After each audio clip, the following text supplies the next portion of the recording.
when I'm playing her, I don't think, oh, now I'm being evil. For me, she has an incredible arc, I think, of which is why I think people should play her, because this is not reality, guys. Yeah. Hey, what's up, guys? Welcome on into Behind the Voice. I'm joined by Emma Gregory, who's played Minthara in Baldur's Gate 3. Thank you so much for taking the time and joining. Oh, my absolute pleasure. It's a great honor to be here. Thank you so much for asking me and taking your time to share with me and Minthara. Yeah, it's such an awesome. This game has been phenomenal. A lot of people have been, for a lot of people, they didn't expect this game to be so great, and the popularity of this game has increased so much. What has it been like for you? Like, ever since the game released, like, the fandom is insane and everybody loves everyone. What is it like for you? It is totally insane, Abby. It's just, I don't think any of us, we knew it was big.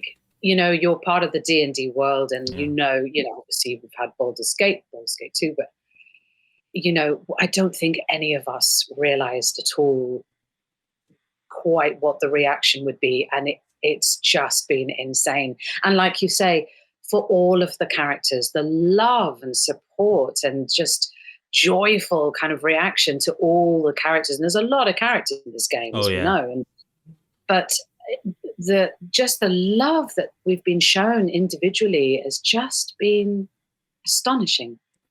And social media's gone crazy. Yeah.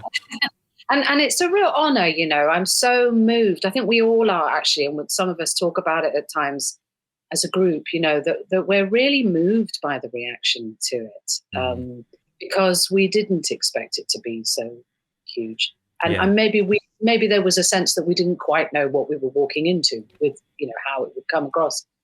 But it's been phenomenal, and the reviews, and just wonderful. So I like my fellow cast members, who I'm sure you've already spoken to, are very grateful. Absolutely. Very grateful for it. Yeah, it's been a wonderful ride for people who have started this game. For many people, including me, who haven't played games like these, the game types like these, like D&D style. And so it's been new for me to go into a game with the gameplay and stuff like this. But it's been incredible, even for someone like me who's completely new. It's been incredible to go into this journey. I sucked big time in a lot of things, and then I realized it took me a little bit while, but I really enjoyed the story. The story kept me going. The characters kept me going. Yes. Everything is so fleshed out, and I love it so much. And the fact that there's so many possibilities, so many paths, so many routes you can go down, so many personalities you can play, so much diversity, so much inclusivity, just phenomenal. Which I think is, I don't know masses about the games world. I have played games, and I used to play Call of Cthulhu a long time ago. Oh wow. With friends, actually, sort of, literally physically in a room role playing, which was tremendous fun. But I think this is quite perhaps a bit of a first, Baldur's Gate 3, with how much scope there is for different possibilities of things, different endings, and just how it, as I say, inclusive it is with everybody, in the world. Yeah. Lots of different options for lots of different things. It's wonderful. Yeah, it's been wonderful. As I said, there's so many options, so many ways you can go. Anything can happen. And that's the best part about this game. But the very cool part is that this is your third game working with Larian. You've worked on Divinity Origins in 1 and 2. What has it been like for you to work with the studio for all 3 games? Fantastic, because Larian, along with Pit Stop, who are the people that we actually worked with to record the mocap and the voice work, they have a wonderful partnership, it feels like, because they're quite similar in the way they work in terms of, for actors, they love actors. And that's joyful, because you feel safe to create and do anything that you want, really. They really support that creativity. So they'll, you can play, a talking chicken, and then someone like Minthara, and they'll give you such free reign to do what you want with it, be it not just accents or not just a funny voice, but actually getting inside, obviously someone like Minthara, but getting inside her, really playing that journey with where she's come from, who she is. And they're so supportive with that. That's what they like, is actors who can play. Yeah. Because really, at the end of the day, everything has to be truthful, otherwise, as with all acting. So, for example, the process of finding someone like Minthara is the same, be it for TV or for film or for theatre. I come very much from a theatre background, so voicing games is not just about funny voices; it's about finding the truth of someone. And that doesn't matter what world or realm they come from. Truth is truth, So you've got to be real in it, otherwise it doesn't come through in the voice. And that is what Larian likes in all of their stuff, and that's what Pit Stop wonderfully support. So it's a joy working for people like Larian, because they create such great stories as well, and such brilliant characters. Really lovely people. Yeah. Very creative people. I mean, an extraordinary amount of people worked on this game. Their creativity, their writers, their animators is just phenomenal. Phenomenal. And their vision with stuff, Yeah, that's and true. They make the actors feel very much part of that. So you feel very included in everything. I mean, obviously they've decided the stories, but you feel very included in how you might want your character to go, or how you might play her. Yeah. And I love that, the fact that the team is so incredibly, and they made this game in such an incredible way that there were so many conversations about how this is the best thing that has ever came out this year, and everybody's just jumping on in and just trying to experience what this game is, the stories, the characters. People are extremely loving a particular character and just really have a lust for that character, a lust for this character, and it's just going all over the place. And I love this. And there's so many amazing stories and so many amazing things that I get to hear all the time about the game, and it's just so cool. But yeah, with Minthara is a character that I really, really liked, and I gotta say, at first, when I first got to meet Minthara, I actually killed her off really quickly. I think that's probably what a lot of people do.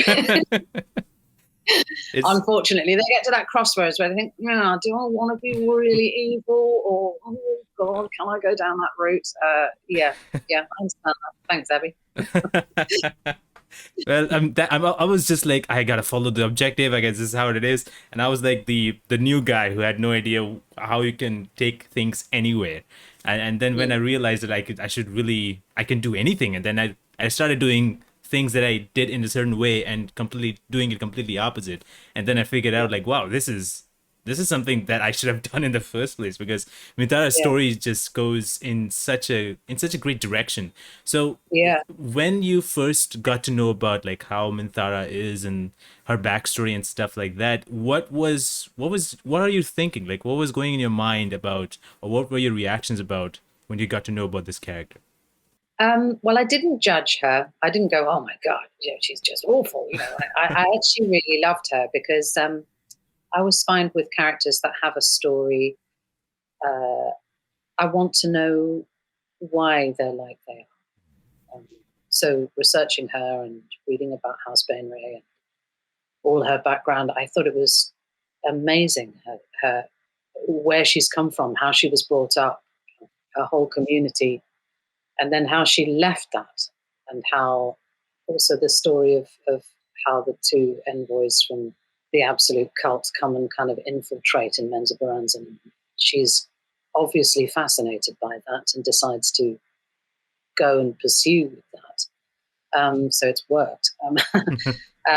But for me, so in other words, when I'm playing her, I don't think, oh, now I'm being evil.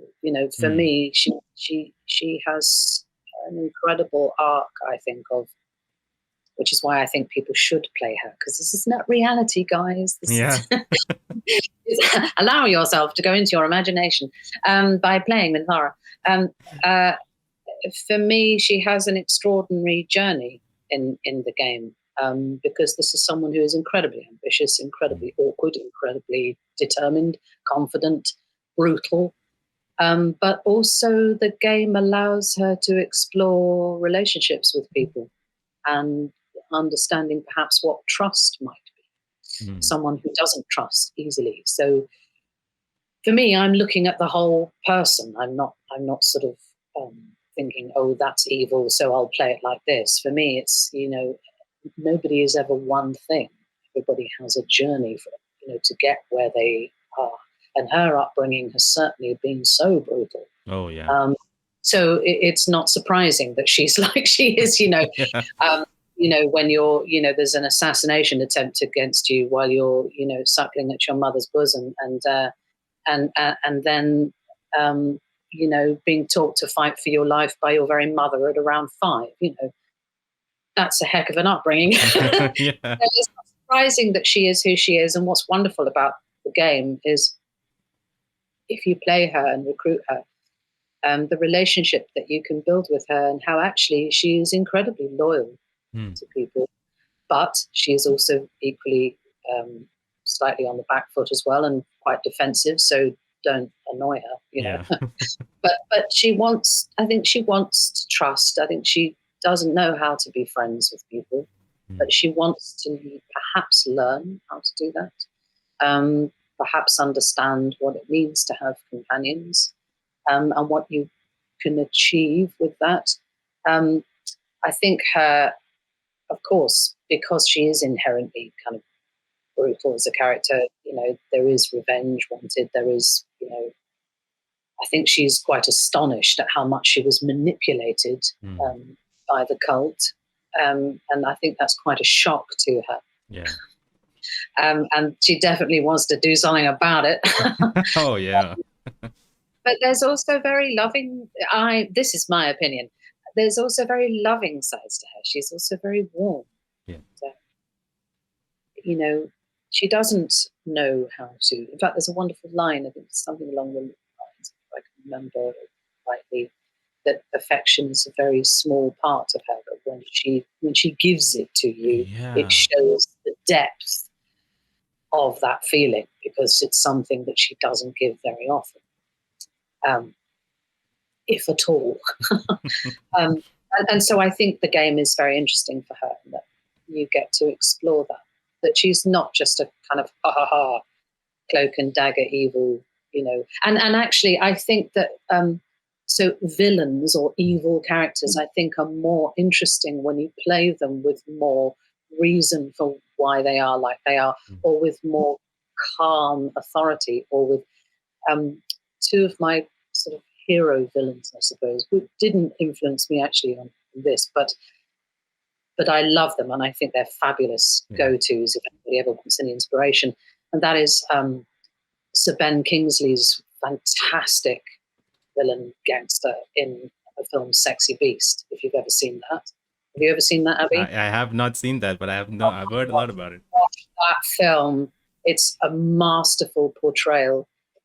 And the other one would be Ray Fiennes, again, as a brutal villain in Bruges.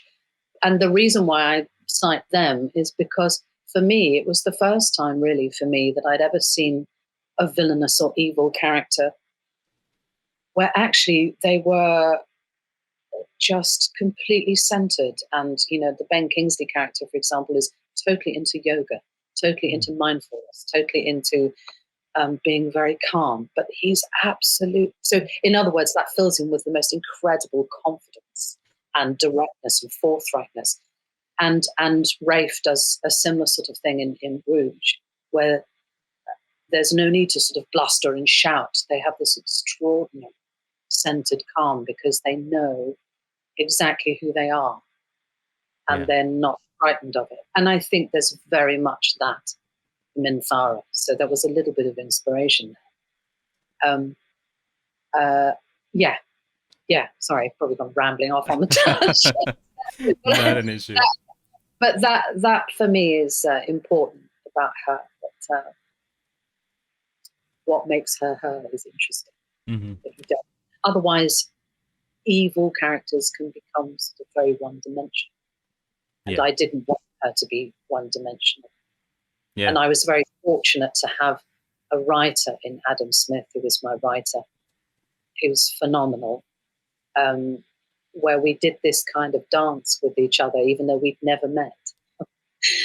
Because he was off writing where he's writing for Larian, and I was in Pit Stop Studios, and we did, I've been working on this game for a long time, for years, and but together we created this kind of development, which was, he'd be inspired by a way I delivered a certain line, and so he would then write something different, something else, and I'd be totally inspired by what he'd written and want to bring maybe an element of sympathy or vulnerability in, rather than it just being rah, rah, rah, which would be quite easy to play Minthara, kind of brutal and commanding all the time, but that's not the case. Yeah. I mean, that's Does right. that answer your question? I think that does. But no, it was wonderful. As you said, like, you've been working with your writer, and I remember Neil mentioning how he had like a symbiotic relationship with the writer, and that's how you guys are able to bring this character together, presenting into the game. And that's so wonderful. But that's another kind of beautiful detail about working with Larian, is that attention to detail of the characters having their own writers, and they seem to work. I had the great fortune of meeting a few of them a few days ago. Their love for the game and their love for each other's characters, even characters they haven't written, maybe, it's just beautiful the way they seem to be a very close-knit community with it, like communications there. So yeah, absolutely, as Neil said, you do a kind of wonderful dance with your writer, and they understand the way you're going, you understand what they want, and then they push you as well into another area you maybe hadn't thought of, and you push them, you inspire them into an area that they thought, oh, wow, yeah, I'll take the character there. So that's beautiful, and a real honor to get to do that over such a long period of time. Quite unusual. How long was the process for you? Like, how long did you guys work on it? For me, because there's so many characters in it, people were in it for lots of different lengths of time. I was in it for a good 4 years. Wow, that's a long. So how was the recording process like for you? Like, how many hours did you have to record or be like working for the game in a day? Well, you go down and to the studio, and you would do sort of chunks, really, because it's quite exhausting, because you're doing motion capture as well as voice, and so it's like being in a theatre rehearsal room or on a TV shoot. You are consuming the whole character. You're playing, physicalizing the whole thing, and you have to do that, obviously, because if you don't, it really helps with the vocal quality of things and the decisions that you make. You're playing the whole thing physically, which you should always do in voice acting anyway, in my opinion. But we would work for sort of maybe chunks of 4 hours, 5 hours, and then you'd have a break, and then maybe do another 4 hours, or maybe you just do an afternoon. And it's intense too, because with motion capture, you don't just, I don't know if you know about motion capture, but you have this extraordinary sort of skin tight suit on with lots of sensors all over. And some people do facial motion capture as well. So you might have a head thing on with sensors on. I had a body one. And but there are a few technical things you have to remember about that. Like, for example, so you don't just put the suit on and kind of move everywhere you want. You have to stay within a certain area, because there's all these camera sensors and things that are having to pick you up, but in a certain way. And you have an avatar of your body really on the screen, so you can see what's happening. You've got to remember that certain gestures, like maybe raising your hands together at the same time, that doesn't look quite so good in motion capture. So you've got a movement director helping you to make decisions about the character, along with the director directing lines. And that's obviously wonderful. So you've got to take on board as the actor everything that you're living and breathing and feeling about the character, but also the technical side of things with how motion capture has to be. And you've got to remember to do things like come back to a base pose. So that's like a neutral stance so that the animators can cut things together easily and just stuff like that. So by the end of, some people might think, oh, 4 hours a session, that's not very long. But actually, once you're kind of living and breathing the character and remembering those technical things as well, you're pretty exhausted by the end of it. And if you're having to do day after day after day of that, which some of us had to do for a while, but at the same time, it's also exhilarating and really, really good fun. And Pit Stop are such a wonderful company to work for. And they did the motion capture with us. And, tremendous fun, lots of fun. So that's so sort of sessions of that over the course of the 3 or 4 years. That's insane. As I said, like just listening to this, I feel like that must be exhausting because you have to remember that, and then you also have to do the acting, and you have to make sure that everything lines up. And if it doesn't, then you have to do it again. So it's like I cannot imagine how stressful and crazy it must be, but fun as well. Oh, lots of fun, and the guys at Pit Stop were just phenomenal because they're such a lovely, lovely team. And I give a shout out to a few people like Ben and Mike and Eros and all the directors like Adrian and Josh and Beth and Kirsty. I mean, phenomenal the way they work together, and it's always joyful, always joyful. It was never, kind of, you didn't ever come away from a session going, God, that was really intense and hard. The work is intense and hard, but it's always a lovely experience being there with them, and they make, because they make it such fun. But the technical know-how of these guys, and Andreas as well is another one, and Fraser and all these amazing people there, just brilliant. And apologies to anyone I might have missed out. Rogan, there's another one.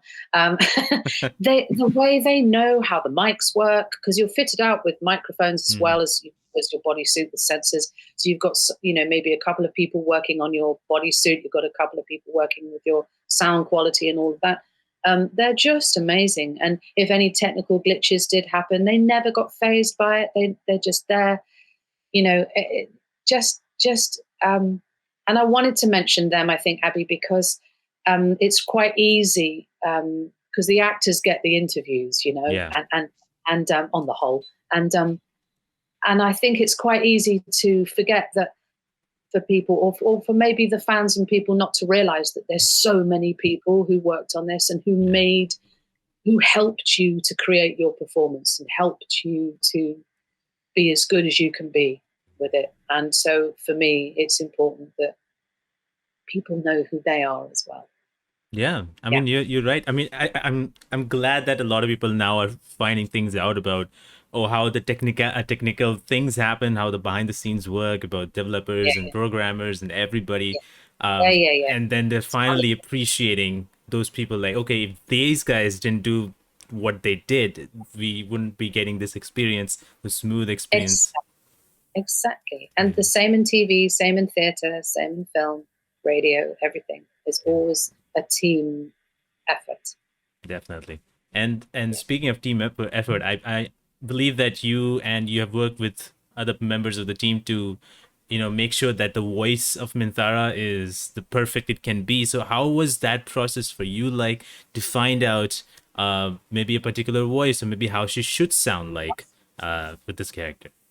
Larian and Pit Stop were quite clear about, I think they had a kind of idea of how they wanted her to sound. And I was always encouraged to be, I think they wanted somebody with a naturally quite deep voice, resonant. And they wanted that with her. And I certainly welcomed that with her for the points that I've said before, which is that I didn't want her to be loud and raucous and brash. I wanted her to be that sense of calm, because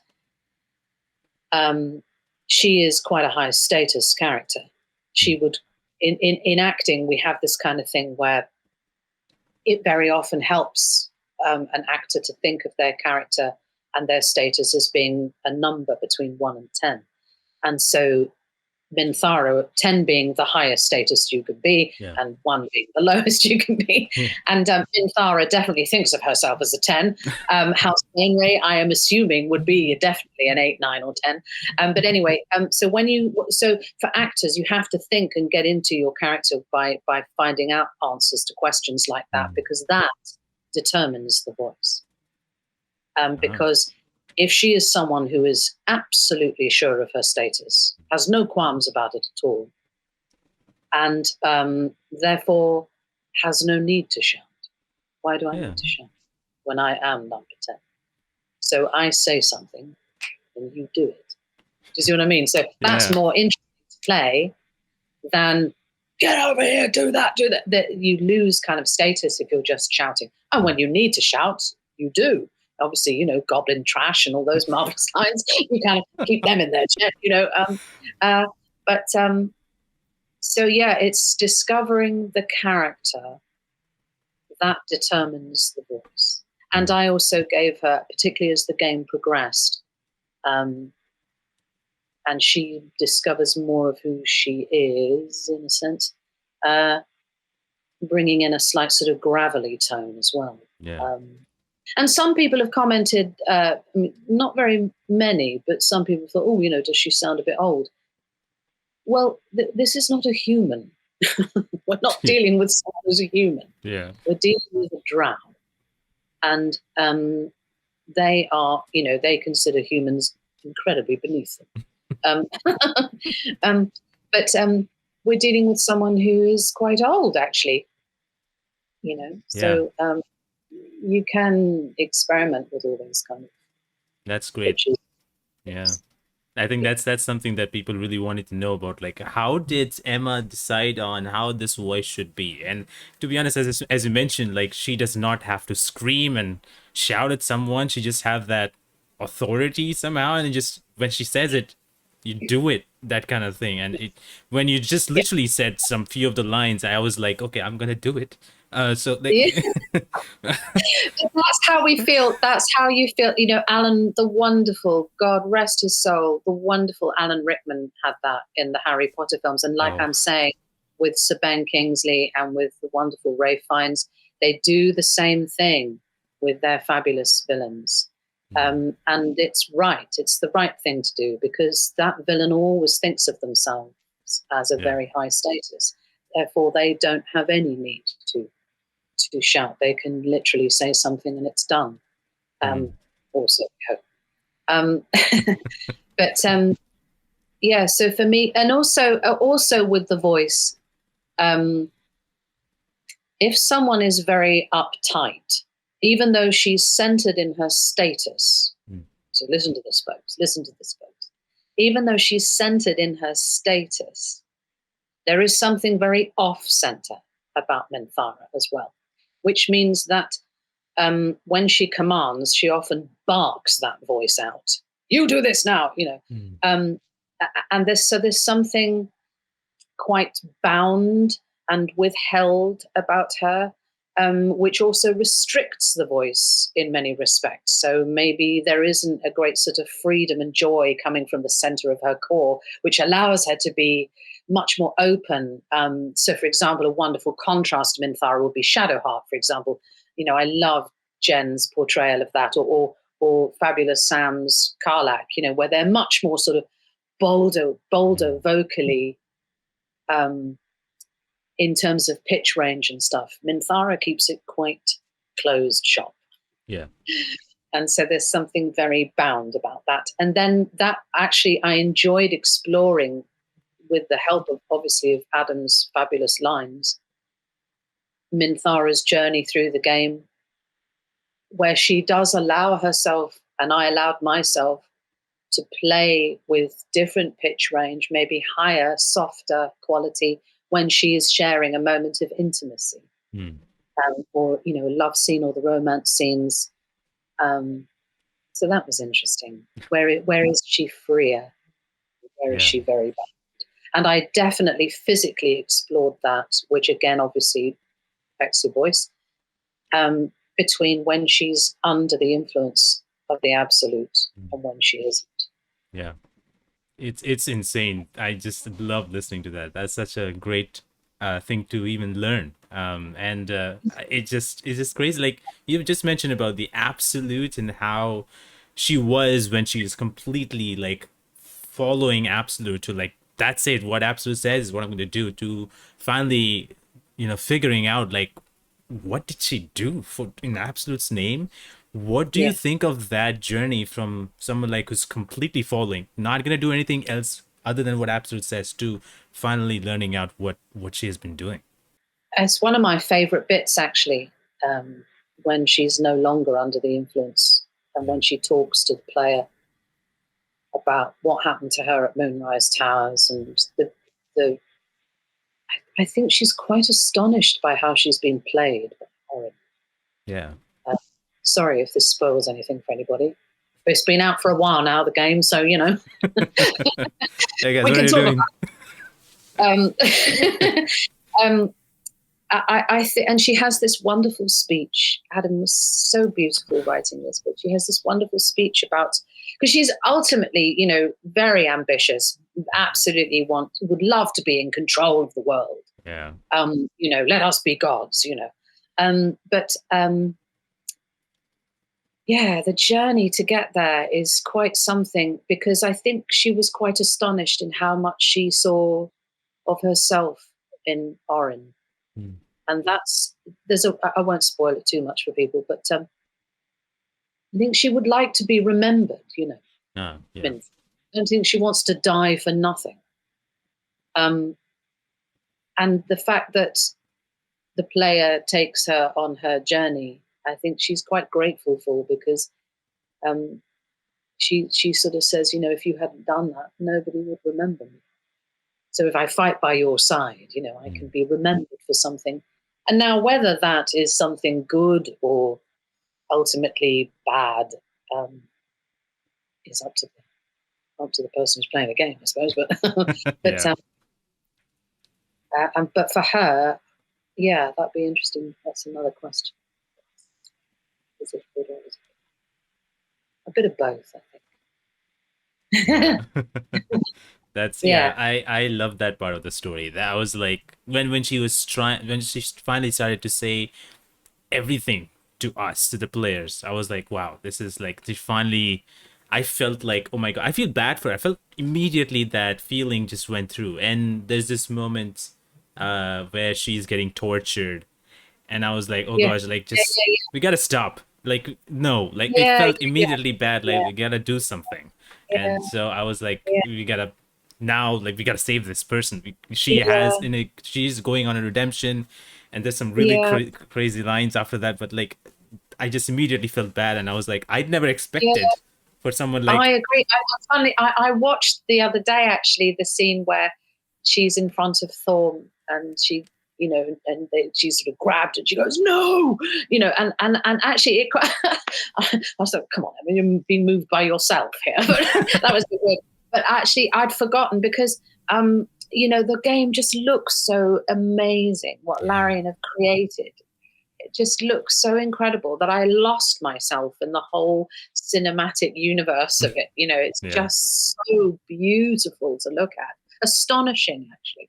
And absolutely. so I was totally invested in the scene, and I found myself sort of tearing up, going, Oh, no, wait a minute. But then I started laughing as well, because I just thought, oh my gosh, I am in a scene, in a sense, with the fabulous J.K. Simmons. And I was so kind of like, to hear J.K. Simmons say yeah. Minthara. It was like, oh my gosh, because I just adore him as an Oh actor, yes. such a fan. So to hear him say Minthara, it was just a joy. Oh yeah. Yeah, yeah, it's her journey is really moving, but that's what I wanted to show, and that's part of that dance between myself and Adam and Larian, beautifully allowing us to do that, to say, look, the best villains, and that's why I was going on about Ben and Rafe, the best villains have stuff going on Yeah. underneath. There are reasons. And when you look at the reasons, particularly for Minthara and her background, my God, what an upbringing. Mm. What a family to come from. Yeah. Um, Extraordinary. is it any wonder? So so it's gotta be, you gotta go to those big feelings when Yeah. somebody moves you to. And I think what happens to her at Moonrise is so extraordinary to her that she could be played like that. Is yes, she will have her revenge for sure, but it's that intimacy with the player to be able to talk about it is wonderful. Yeah. So I I wanted her to feel elements of vulnerability there, and I don't know how this has happened, but my God, I will have my revenge, because I never thought it would happen to me. And it's quite frightening when somebody holds a mirror up to you and goes, if you weren't rescued, mate, that would have happened to you, to go into blood and madness. And for her to say that she would recognize that, I think it's an amazing thing for Minthara. So I'm very grateful to Adam for his wonderful speeches that he gave me and allowing her to have that journey. Yeah. It's such a beautiful arc for her, and I love that. And it was wonderful, and that's where I'm like, Minthara is a character that I'm glad that I'm going in this direction now, and I'm kind of sad that I went in the first direction of killing her off. And Abby, I'm so pleased that you say that, because since the game launched, you don't want to spoil it for people, obviously, but whenever anybody goes, oh no, you just kill her, or I've read reviews where they go, oh no, people won't really play her, they'll just kill her. You go, oh really? Well, that's kind of a bit short-sighted of you, because actually there's a lot to this lady, this creature, that's rather wonderful. Absolutely. So allow yourself to be maybe a bit more imaginative than just going good. But that's what's great about the game, isn't it? You can be all things. Yeah. So I encourage people to go down their dark urges and see what they can find. So yeah, I'm very pleased that you say that, Abby. Thank you. Absolutely. You did such an incredible job. And I think a lot of people, because for a lot of people that I know, when they started Baldur's Gate 3, they immediately went for the evil route. They were like, who becomes a good character? I'm going to go in the evil route. And they just go into the dark urges. I'm like, great. You're going to find out the best things, I think, in my opinion. The best things. I don't know. The evil side of things, I feel like the most complicated and, in depth and amazing in terms of story and all that. So I was like, this is great. And when I saw what dark things that we can do, I was like, oh gosh, it's insane. Yeah. No, good. I'm glad you enjoyed it. The darkness. The darkness, yeah. So while recording all these scenes and voices, do you have like a memorable moments in this whole process? For Minthara? For Minthara, yeah. Or maybe just for you as where you were working in the game in general. Well, the ones that we've said already are really memorable for me. And like I say, some of the delicious words that Adam gave me to say, or where I would be there in the studio just laughing with joy, going, thank you, Adam, for taking it that way, because that's certainly what I would have hoped for. And again, like I say, makes it more rounded and more in depth and more interesting to play. But I think a memorable moment as well would be when I was told that it was that she wasn't just going to be a sort of background kind of character, that you could recruit her. Yeah. And that was very moving for me. I was really delighted. Yeah. And there are wonderful, I love all her brutal moments as well, like saying goblin trash, or, when they're at the circus bit, with it was a beautiful webbing, all of that, those sorts of jokes and the sort of undercutting humor that's in Farah. She does have a sense of humor. This is, again, another thing that people won't explore, if they don't play it. She's actually rather funny. But yeah, all of it, Abby, all of it is just fabulously memorable. Yeah. And I feel, and I know it sounds kind of a very actory thing to say, but you know, and I know that all the cast feel like this. We really do feel really grateful to be part of this because, like I said at the beginning of the interview today, I don't think any of us really, really understood what we were becoming part of. Yeah. I know I certainly didn't.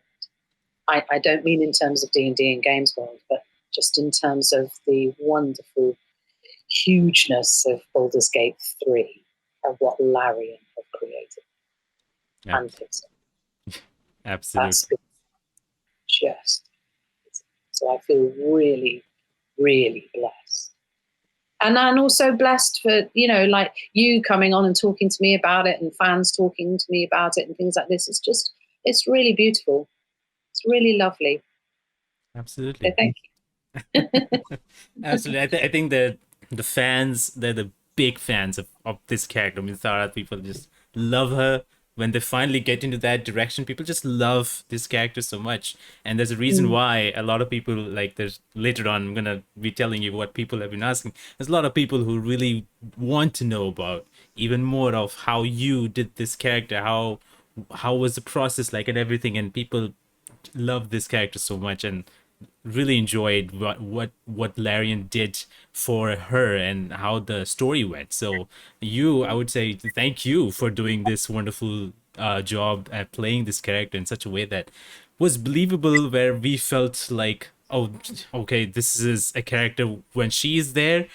I'm gonna back off. I'm gonna stay. I'm gonna do what she says. That kind of thing. And so you did such a brilliant job there. Thank you very much. That's very kind. Thank you. Absolutely. And with that, there's so many lines that I really love in this game, especially from Minthara. And one of them is her saying, "I will never tire of by sitting on dead men's Dead thrones." Man's yeah. I was like, "Wow, what a line that is!" I think that's one of my Yeah, favorite lines in the yeah, game. yeah. Yeah, no. So And they're wonderful to say because you can have such fun with characters like her when you have glorious lines like that or the goblin trash line. I mean, just that's the wonderful thing about doing fantasy. I mean, I've done a lot of work for another wonderful company, Games Workshop. I've done a lot for the Warhammer and Age of Sigmar worlds, and it's all just so glorious. Like BG3, it's just glorious to allow your imagination to go off into these just extraordinary realms and worlds and get to say massive lines like that. Um, just amazing, yeah. really, really fun, lots of Oh, fun. But you have to really commit to it as well. mm, You've got to. There can't be, as an actor in fantasy, there can't be an element of doubt yeah. in terms of the actor. You've got to go for it. It's got to be big and truthful. You know, Definitely.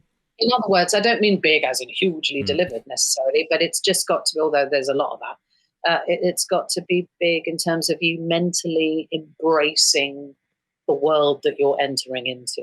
There's a wonderful adage in acting, and certainly is so true in voice acting, um, that if I see it, you will see it. So if I believe, me as the actor sees the world in my head, my mind, and I believe where I am, then you will hear that in my mm, voice, and you will see it if it's a visual like film or TV or theatre. And I think that's a really good thing for actors to remember. If I believe it, they'll believe it. And Larian and Pitstop, certainly our directors at Pitstop, like I say, Josh and Beth and Kirsty and Fraser and Adrian, um, who I just adore all of them because they were so good at keeping all of us um, absolutely knowing where we are in the game. This is an enormous game to mm, record. yeah. So, and if you're doing it over a long period of time, you're doing other jobs in between, playing lots of different characters in between. to keep, maybe you'll do a session, in other words, in January, and then you might not come to another one till April or something like that, because obviously the writers need time to write it. But they did such a wonderful job of going, yep, so remember, we were here and we're now here and this has happened, and then you're meeting this person, and now, but that person's died, they've been killed, so you've got to do this. So they did the most extraordinary job of keeping it all together and really keeping things in line, because maybe people don't know who aren't in the business, but you don't, when you record something like Baldur's Gate 3, you don't work with somebody else in the studio with you, another actor. You're on your own in the studio with the directors in another little room they can see. So you're not interacting with anyone. So you've got to really imagine. So the director will be giving you maybe the line, and then you've got to give your response as truthfully as possible, obviously. And that's quite a skill in itself. And they do that a lot in animation movies as well. So you've really got to let that imagination go wild. Yeah. So that you really see where you are and act where you are. I can't remember what you asked me now. I've gone round off again on a tangent, Abby. Dude, that's perfectly fine. I think this what you said, I know a lot of people who want to get into voice acting themselves, want to be an actor in video games, and I think this is gonna help at least educate or maybe give some information to people who probably didn't know, and go in that path. Like, maybe I'm gonna do this from now on and help them out. And all these insights are always welcome. So thank you so much for sharing all of that. No, pleasure. No, I mean, so anybody who is interested, it is about acting. It's about you living and breathing and feeling it, so that it can come up and out of your voice. Because if you put it on, I've done a lot of radio work as well in my career, as well as a lot of voiceover, and you've got to see it in your mind, Yeah. And I think that's good voice acting, like good radio, is fabulous, because if you've got good actors at it, it's the most visual of all the mediums, in a sense, because all I need is me, a good script, a script and a microphone, and I can take an audience to any realm, dimension, time, space, atmosphere, anywhere.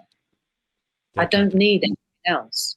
And maybe, if we want to add on a few little sound effects, great. But the reason why I say that, Abby, is because, if any people out there have had the experience of sort of sitting in bed reading a book, and you're really into this book, maybe it's a horror or thriller, and you're really, and then you think, oh Christ, it's getting late, better turn the light off and go to sleep, got to get up for work the next morning. So you turn the light off and you snuggle down in your bed, but you can't settle. Yeah. Your mind won't let you settle, because it's whirring 10 to the dozen because of what you've just read and the world that you've allowed yourself to enter into. And so you put the light back on and maybe get up, a cup of tea or something, and settle yourself down, because you've taken yourself in your mind to an extraordinary place that's really affected you, affected your soul, And that is what actors need to do. And that's the power of radio and voice work, good voice work and radio, because there's nothing stronger than this in an audience, and there's nothing more effective, because you're your own costume designer, your own lighting designer, your own, set designer, you're everything. And that's not to the detriment of film, TV and theatre. Of course it isn't, because they all have their wonderful places. But there's something else about radio and voice work. And so when you put it on top of fantastic visuals that we've got in BG3, it makes for some really juicy stuff. That's true. Did you ever get to watch all the cutscenes because I know people are so amazing that they put it out on YouTube about full cutscenes of particular characters. Did you get to watch all that? Yeah. Well, not all of them. There's a lot of them. Oh, but man. Yes. Yeah, it's a lot of hours, isn't it? But what extraordinary cinematics. Mm-hmm. Extraordinary. The look of it is it's just gorgeous, isn't it? Oh yeah. So yes, is the answer. Some of it, I mean, um, yeah, yeah, I've really enjoyed it and enjoyed watching everybody else, and seeing some of the stuff that, or seeing some of the visual stuff or bits of the game that Minthara isn't part of, or you know, Mm, bits that I've heard about but have never seen the visuals for, and things like that. Yeah, yeah. yeah, Yeah, it's amazing. yeah, they look so good. And as I said, like it's not like you all of you, like all the voice actors who worked on this game, everybody did such a great job.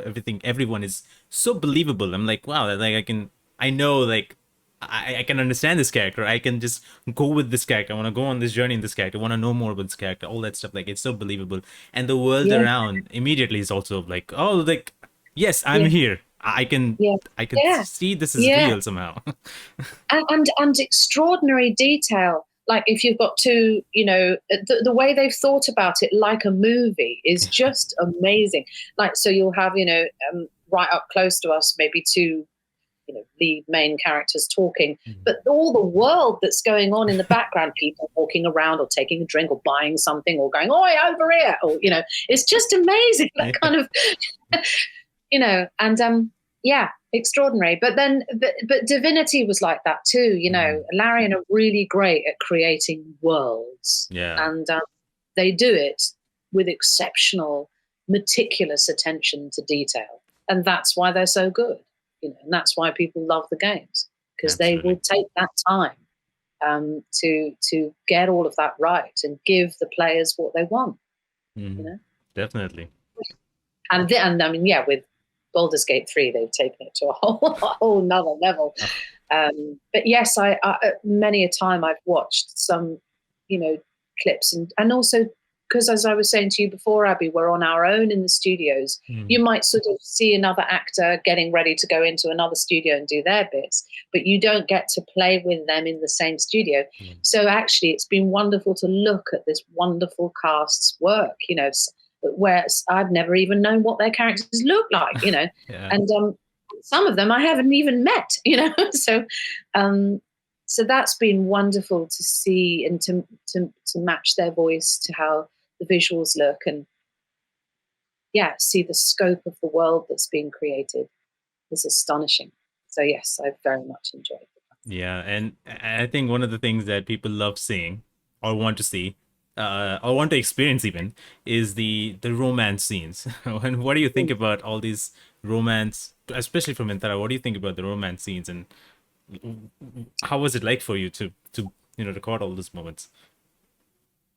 Um, Recording was very simple, and very caring. Again, Larian and Pitstop always taking beautiful care of all the actors, making sure you're happy with things, and so that was very loving of them to do that, and right.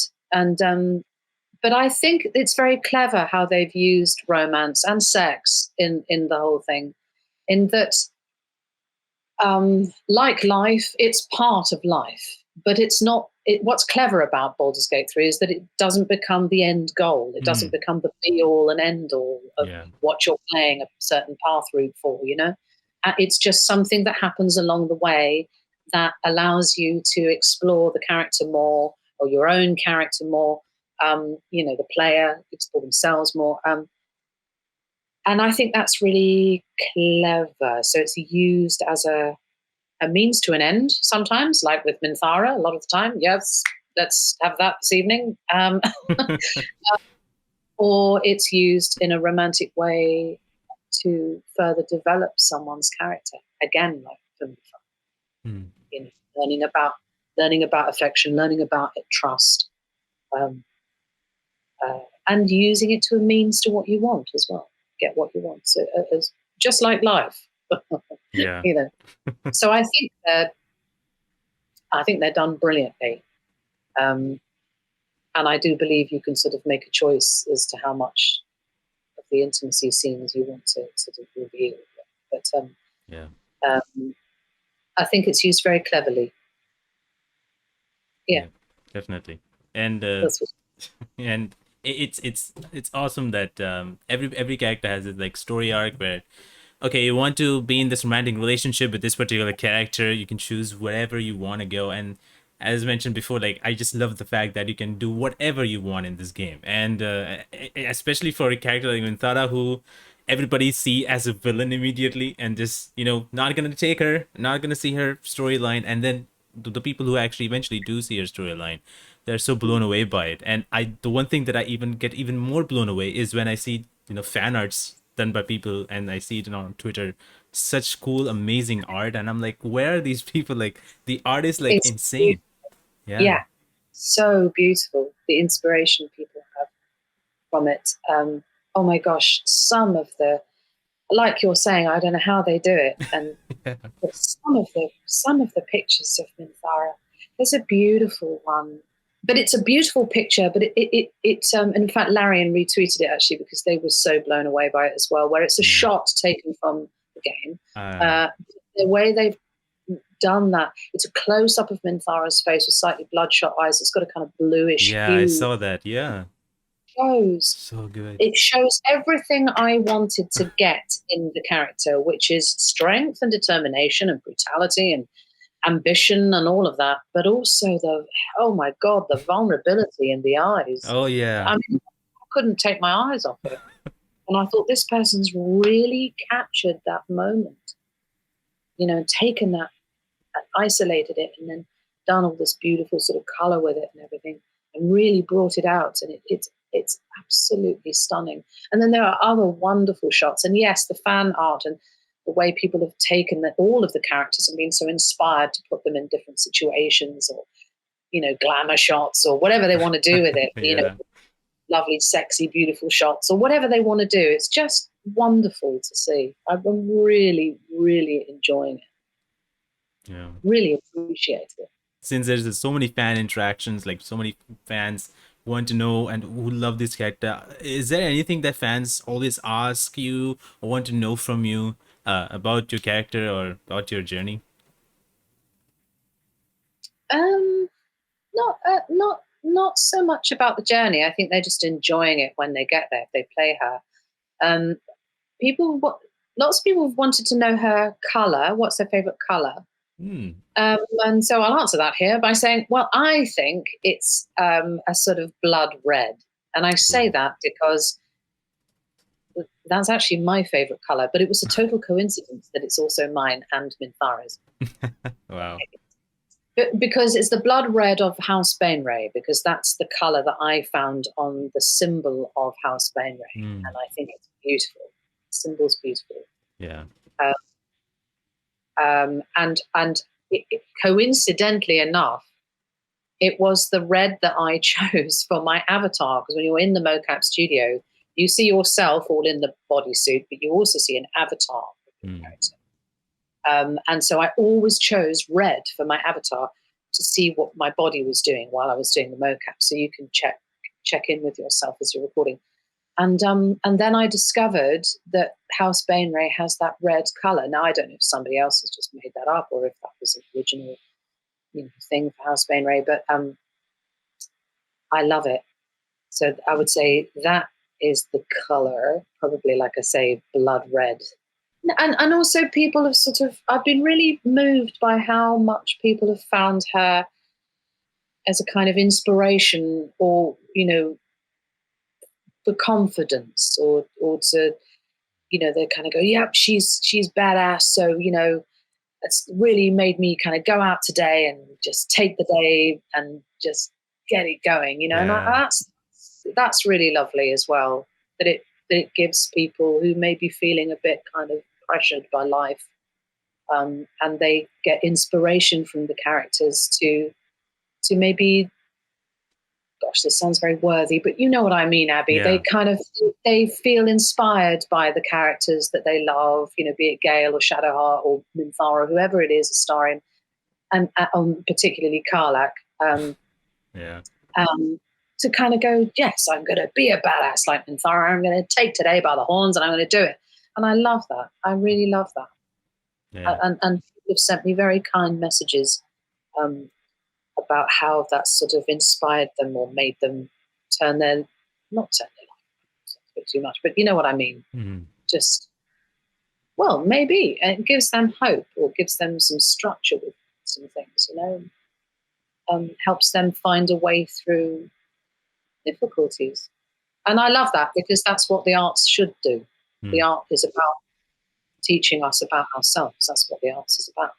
All Yeah. the world's a stage, Shakespeare said. So, all the men and women, players. Um, and and I think life art holds a mirror up to life. Makes us look at ourselves. So if people from the wonderful world of games, particularly a game as just extraordinary looking and evolving as Baldur's Gate 3, if that does help people to kind of, as I think it is doing in the fan world, if it does help people with their lives, great, Yeah. great. I'm very pleased. There's a few questions that fans wanted me to ask you.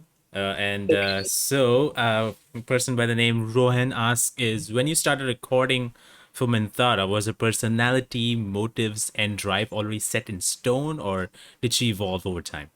I would say there were sort of core bits of her personality that were very much set in stone, Mm. given the sort of backgrounds, D&D backgrounds, but and her, like I was saying before, her upbringing, the kind of person that's made her, which is brutal, which is ambitious, which is determined, forthright, high status, unforgiving in many respects. Um, but but yes, her personality did evolve through the course of the game for her to explore other areas of herself, which she maybe doesn't bring to light too much, or hasn't had the chance to in her life so far, which is things like affection, which is things like intimacy, but intimacy for the giving and receiving of it, not just intimacy for the fulfillment of pleasure, Yeah. but intimacy where she's really connecting with someone, as well as be it on a physical level.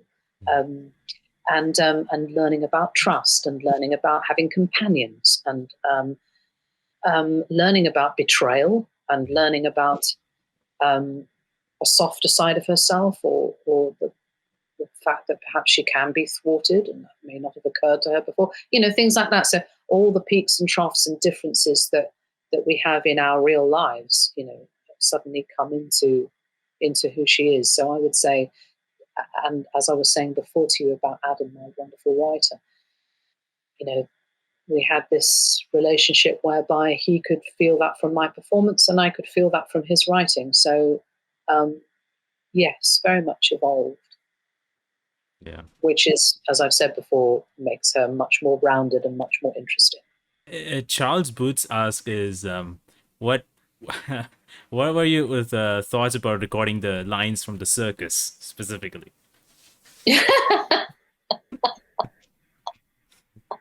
Well, there you are. It's a wonderful example of of Minthara's brilliant humor. Yeah. Um, very sarcastic humor. Yeah. Yeah, great fun. Great fun. Love those scenes. They're hilarious to watch. Simon Rickmoon asks, how do you feel about the overwhelming response of the game, and how do you handle the community's positive feedback? The response to the game has been wonderful. So thank you very, very much. And I've really enjoyed and sort of lost a lot of time in kind of just reading everyone's comments and just joining in. I've really enjoyed that. I've really enjoyed reading what everyone's writing on Twitter or Instagram, posting things and funny memes and videos and things like that. Like we were saying, people's creativity, the fan art's been astonishing. Oof. Little animated figures and Yeah. figurines, and then great sort of portraits, and people being inspired by Larian's game, Hmm. the way it looks, taking it off into their own art. So it's been a joy and a pleasure to look at it all. I guess you just deal with it, really. Yeah. I mean, the internet's very easy to get lost in, Oh. isn't it? Where you kind of Yeah. start something and then you realize 5 hours have gone by. Um, so I try to check in as much as I can each day, but also, we are working actors, so we have Hmm. to get on with our lives and work as well. But Yeah. yeah, try to check in as much as possible and to respond when I can, because I'm so grateful for everybody's love and support with it. It's just terrific, and I really feel that from them. It's been wonderful. Sean Farflung asks, given that you played villains in Divinity Original Sin 1 and an evil aligned character in VG3, what is it about your voice acting style that lends you playing villains in the game? What is it about you, Emma? um, oh gosh, I don't know. Well, I love playing them. I mean, I love playing brutal characters. Maybe it is something about me. I have no idea. um, um, I think my voice lends itself to that kind of big, weighty character. Because I either play that sort of character. This is in voice fantasy land.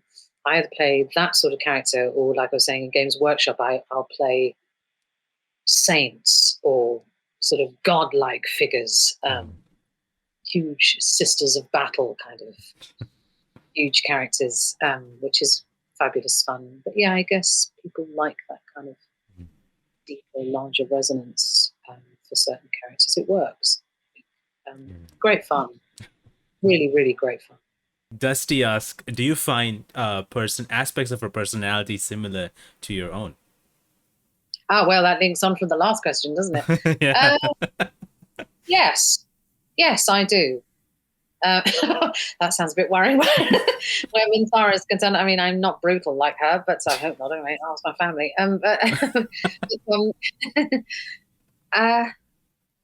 Yes, I think if you're there's a sort of thing in acting whereby certainly in theatre we have this sort of saying whereby you leave your stuff outside the rehearsal room. So whatever's going on for you in life that might be really difficult, you leave it outside the rehearsal room, because in the rehearsal room you need to be creative, or on set, could be film set, Yeah. TV set. Because otherwise, if that stuff's in your mind the whole time, then you're not free to really be in the character and allow that character to take you over and be free to work with other people as well. But interestingly, because I was on my own in the studio with just the directors, if I'd had a particularly rubbish train journey down to the studio or something, and I was late, which I hate being, I could, with Minthara, I could channel that aggression and annoyance into how I deliver her lines that particular day, and so that was actually really freeing and releasing. God, there's nobody in the studio with me because I'm feeling really, so that was a sort of opposite from how one usually works in TV and film and theatre. But yeah, I think you do. I think sometimes you have to find elements of yourself, because you have to find a journey and an arc with the character as well. Yeah. Yes. Yes is the answer. Oh man, I love the storytelling. That's pretty cool. Alex Alex asks if you could play any other character other than Minthara in Baldur's Gate 3, who would it be? Oh my God, that's a really great question. Yeah. I'd not even thought of that before. I really love Karlach. I think it would be really cool to play Karlach. But then I can't really hear anybody else than lovely Sam doing that. So, and also I love Shadowheart too. Yeah. Probably because I'd never get to play a part like Shadow. Wow. Orin, quite like to have played Orin. Oh yeah. Again, this sounds really actory, but I think I'll just stick with Minthara. I'm glad I play her, because for me, I've really loved how complex she is. Actually. Yeah. How complex Larian have let Adam and I make her. I think that's really wonderful. So I'll stick with Minthara. Yeah, they're all so cool, and love getting to know all of their stories and conversations. So fun to listen to conversations. The whole cast have just been so phenomenal. Just like looking at the circus scene or whatever. and just, you know, the fabulous voices that have come in to play parts where they might only do that scene, or you know, Mizora, or it just wonderful characters where I may never have met the person, and I'm really enjoying looking at their work through their character. Alex Zebel asks, does she? Do you feel like there could be more that could be done with this character? I wonder if they mean within BG3 or beyond. I mean, you I can don't go know. either way. Well, I think there's endless possibilities with all of the characters, aren't there? And also endless possibilities for perhaps exploring the worlds that they come from, which would be pretty cool, I think. I think how she is in Baldur's Gate is fine. I know there's lots of different fan reaction where Minthara is concerned, but I'm not going to comment on that. That's in the hands of the gods. The gods are Larian, so I'll say no more about that. but in all seriousness, that's what's amazing about these characters and this world and D&D in general, is that and for worlds like Warhammer and Age of Sigmar and wonderful worlds like that, or any fantasy novels. I record Stephen Erickson's work as well, and for audio and audiobook, and it's always endless. That's what's fantastic about it. Yeah. Take these characters anywhere. There's always so much more to be explored if you want to. Definitely. So much to explore. And especially in this game. So much to do. You can do Endless anything. Yeah. It's so wonderful. And Luis asks this, I think it's a pretty interesting question, is like, are there any positive qualities or wisdom that you gain from playing the character like Minthara? I admire Minthara's determination, confidence, like I was talking about earlier, which obviously other people are really tuning into as well. The fact that she is always rooting for survival and to achieve what you need. I mean, yes, her route is quite bloodthirsty to get there, so I wouldn't support that, obviously. But I think she's got wonderful drive. It's not about the ambition so much for me, but just it takes a lot to keep her down. She'll get back up and get back up and get back up, and I do really admire that about her, and her bravery, actually. She's very brave, and her bravery for venturing out from the Underdark surface in the first place to go and explore what's this cult all about, going away from your home and away from what you know, and exploring something else. And yes, okay, what happened to Moonrise, and the absolute and everything, but the fact that she went forth in the first place, I think there's a lot of bravery about her.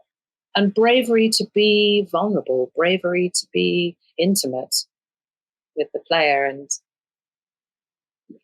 explore that. Bravery comes in all forms. It's not just about being forthright. It's about having the courage to go forward, and jump into something that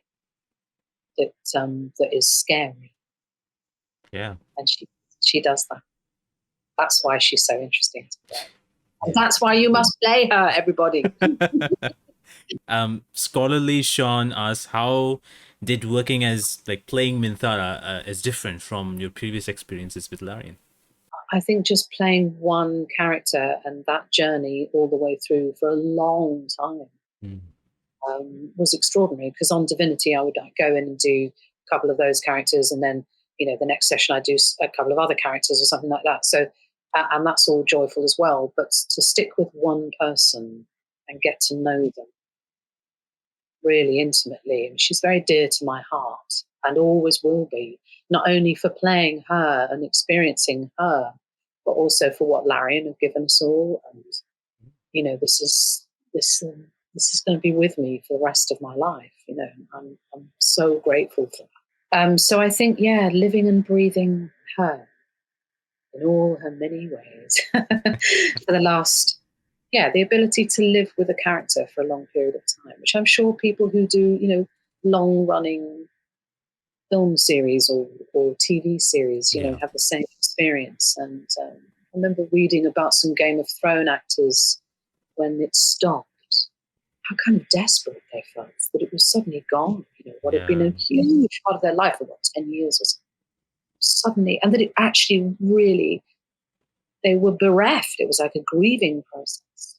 What's lovely about all the fan reaction and all the comments and doing things like and interaction and interviews like this today is getting to still be with her. Hard to leave a character you love. Yeah. Yeah, I would say that is being the biggest thing between the two. So I cannot imagine how you must be feeling, because you have been recording and been this character, for, as you mentioned, like for so long, and it's out there and people are playing it, people are really loving it, and you get responses back, you have comments, and you see reactions, and people are tuning in or playing the game right now and just figuring these things out, and playing this big character which is gonna go on for years and years. I cannot imagine how you must be feeling. I know once that everything is done and now you're no longer playing that character, it must be a different feeling right now for you. Like, okay, no longer I'm going to go to the recording booth and record Yeah, more it's lines. sad. It's sad, and I've said to various people at pit stop, "Oh, we miss you guys." Yeah, yeah, yeah. But that's what you have to do as an actor. Yeah. You have to say goodbye to that one and leave it where it is, and go on to the next thing.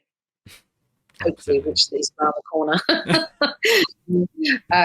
Then go on to the next thing. Sort of clear your mind of it. Mm, And that was one of the challenges, like I was saying before, of doing this for such a long period of time. Where you'd have great gaps maybe between when you played her and then the next time you get to play her. mm, But now it's all done.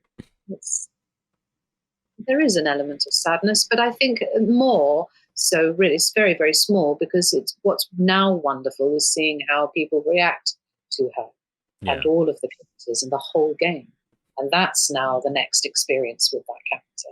Yeah. So like I say, the reaction to the game, like we've been talking about, is so huge that she's always going to be with me, and people are always going to go, "Oh, wow, you were in Baldur's Gate," or I Mm. can say to them, "Oh, brilliant, you're playing Baldur's Gate," or it's going to be part of my life still. So it just moves, it just shifts a little. Absolutely. Yeah. It's crazy. I love that. The last and final question is from Aban. He says he's curious about what do you think Minthara as a character, especially morality wise? Morality wise. Oh wow! Don't be evil. I could say that, but but I think you can't have evil without good, really. Because if you Yeah. don't have good, how do you know that you're evil? In a sense, So there's all those sorts of questions. Well, I think it's like I was saying before. I think you've got to have courage to do things, and I think you should live your life with courage. And I think and live your life with bravery and not be frightened of doing things. And if it's scary, then it means you should go into it, providing it's a good thing and doesn't harm other people, it doesn't hurt anybody else. I think that's what someone like Minthara could teach us about courage, about loyalty. I'm going to be thinking about that question all night now. What a great one to end on. Fans have such incredible questions and they're so supportive. They love. Yeah. I got one of those comments that they love Minthara so much they can't stop playing. So What do you want to say to those fans? Is there anything that you would like to tell them? just thank you.